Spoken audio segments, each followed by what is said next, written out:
His apartment is filled with mold. His clothes have black stuff all over them. What can you do if you have mold in your apartment?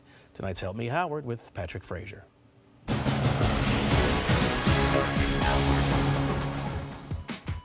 David is in the entertainment business, which means he knows a lot of people you might like to know.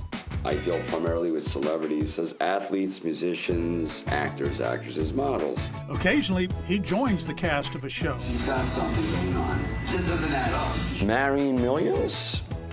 We just finished filming a show called Life Rescue. When he's not traveling, he lives in a rented condo on Miami Beach, and that's where it all started. So about the end of May, the AC went off here. I called the landlord.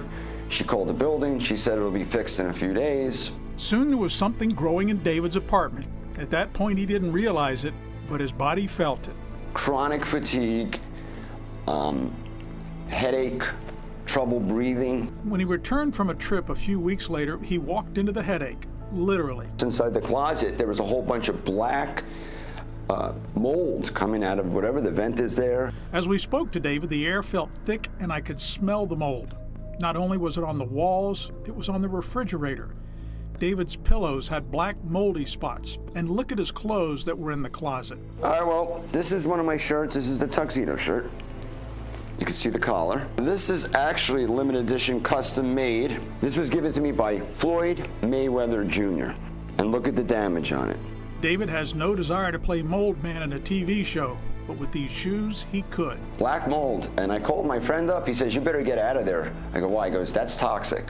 David says at first his landlord cared, but then she got tired of his request to clean up the condo. Now she's saying, if you don't like it, leave. David knows he'll leave, but I want them to pay for damage to all my clothes and my shoes. his only question, who has to pay for the damages? I mean, the association is the association, but at the end of the day, the landlord owns this unit. Well, David isn't the first and won't be the last to get hit with mold.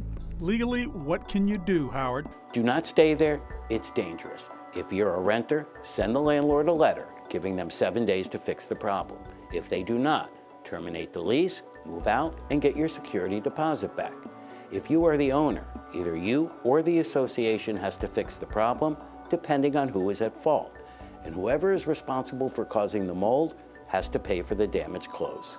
When I spoke to the association president, he told me neither David nor his landlord notified him of the mold. He suspects it's a leaky pipe somewhere. As for David's landlord, I felt like a ping pong ball after going back and forth with them. She said David was a guest she was letting live there. David showed me his lease signed by the landlord. She said it was no good since it was a 2-year lease. And she said David didn't pay July's rent. He sent me his bank statement. He says that shows he did. She said David could leave, but he won't. I could go on, but I won't, because things worked out.